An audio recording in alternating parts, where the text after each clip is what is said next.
All Elite Wrestling began with a pay-per-view called Double or Nothing. And that was already almost 7 years ago.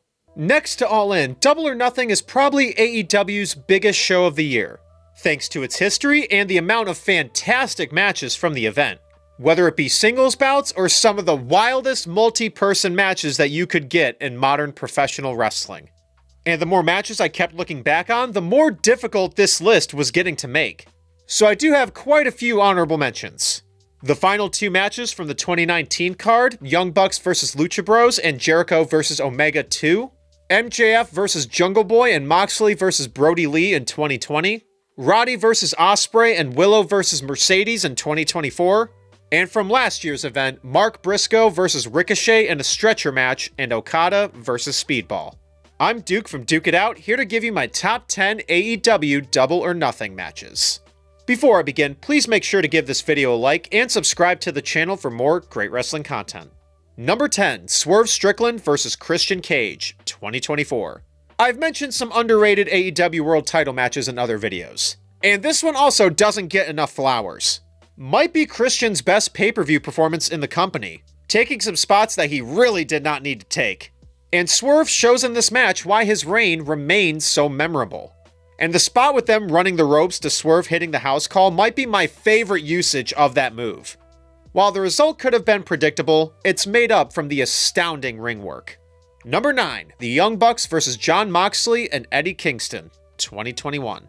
AEW's first show with a full crowd post-pandemic. While this match could have more memorability from the meme of Mox and Eddie's entrance being overplayed by Every Time We Touch, which is hilarious, the match itself is incredible.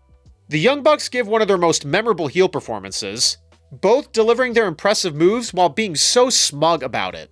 Mox brought out some terrific moments of resiliency, and Kingston was truly the heart of this match. It builds up the intensity wonderfully, which makes the ending even more memorable. Another match that deserves more praise. Number 8, the Elite vs. Team AEW, 2024.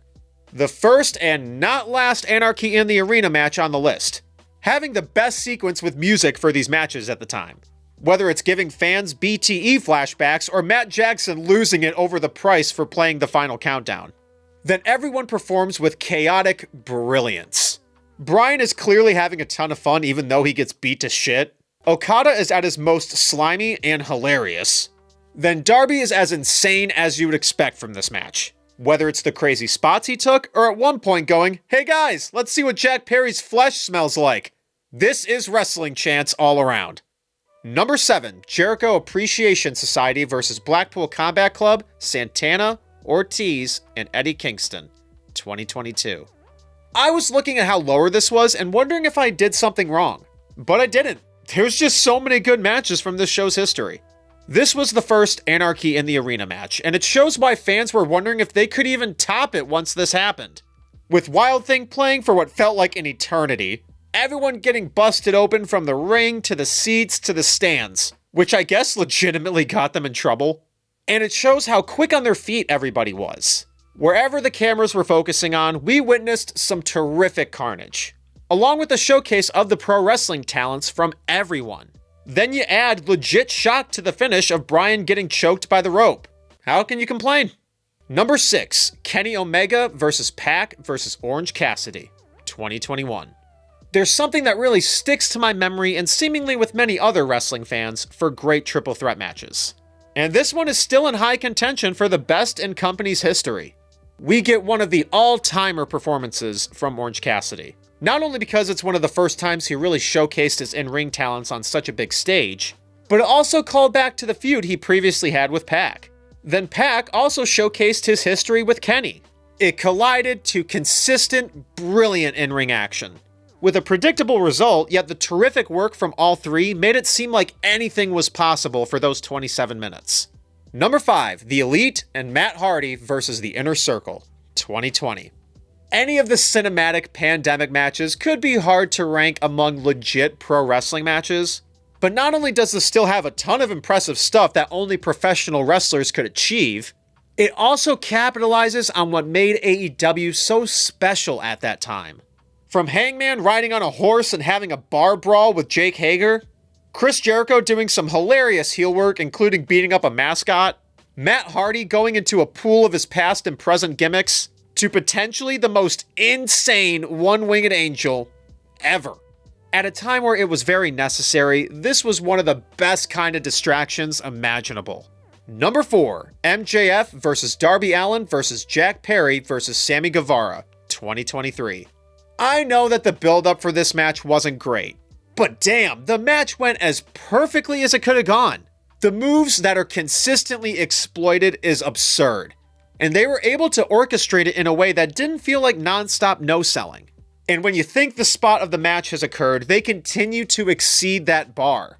Whether it was a bonkers high-flying spot to all of them tributing their on-screen mentors in AEW. While Sammy Guevara isn't booked at world champion levels right now, he was pretty convincing to win here. And now with Darby as world champion, the second out of the 3 headlock takeover finishes with MJF and Darby is even more amazing than it already was. Number 3, Kenny Omega, Swerve Strickland, The Ops, and Willow Nightingale versus the Death Riders and the Young Bucks, 2025. Could be recency bias that my favorite Anarchy in the Arena match is the most recent, but do any of the other ones have Swerve and Kenny jamming to I'm So Excited or Bodies by Drowning Pool? No, so this one is the best. Not just because of that. The orchestration is constant madness, but also still felt like a wrestling match. The Death Riders and Young Bucks were both brutal, yet let their heel work commend to some silliness. All members of the Ops brought some great energy and were a big part in the shenanigans to really one-up the heel team. Briscoe coming back from his previous match was awesome. And this was the first Anarchy match that allowed female competitors in each team. And they didn't only fight each other. Even if you showed this to a non-wrestling fan, I could imagine that this match would draw them to AEW. Number 2, Cody versus Dustin Rhodes, 2019. This is probably the most predictable match to be on this list. And for good reason. AEW's first ever show stealer. The brother versus brother match that we had been wanting to see for years. And everything was orchestrated perfectly. From the entrance that holds up hilariously now, and even for fans that don't prefer blood, could validate why it made this match not only more intense, but even more emotional. Dustin's resiliency was some incredible storytelling, and that famous post-match promo never fails to make me cry. I instantly become Squidward asking who left the bowl of onions, and the culprit is always Golden Stardust. And number 1, Hangman Page versus Will Ospreay, 2025. I talked about this not too long ago in my top 10 Hangman matches, so I won't go too long here. But this match is a great representation of some of my favorite things about pro wrestling. The adrenaline that watching some of the best sequences imaginable give, the unpredictability, yet with either result I and the fans are happy, and this match is when pro wrestling can feel at the peak of the spectacle that it is. To the point that the announce table seemed to get jealous and try to ruin it. Even with it being a year ago, it's one of my favorite singles matches of all time. So those are my 10 favorite AEW Double or Nothing matches. Thank you so much for watching. Please make sure to like this video, subscribe to the channel, ring the bell for notifications, and duke out your opinions in the comments below.